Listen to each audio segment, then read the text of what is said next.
Fancy tussar silk saris with digital ప్రింట్తో and bandhani డీటెయిలింగ్తో వచ్చింది. ఇది ఆల్రెడీ ఒక రీల్ చేశాను, స్టాక్అవుట్ అయిపోయింది, వాకింగ్లో కూడా అయిపోయింది.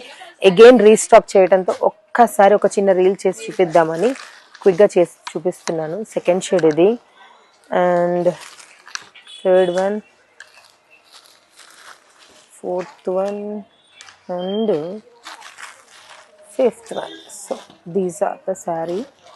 నేను ఒక చీర ఓపెన్ చేసి చూపిస్తాను. చాలా బాగుంది ఇది కూడా. This is how the look. Complete Pichwai detailing వచ్చింది అండ్ బ్లౌజ్ ఓకేనా. కంప్లీట్ శారీ మొత్తం ఉంటుంది detailing. I'm trying to open some in this. Yes. Okay. So, website booking చేసుకోండి.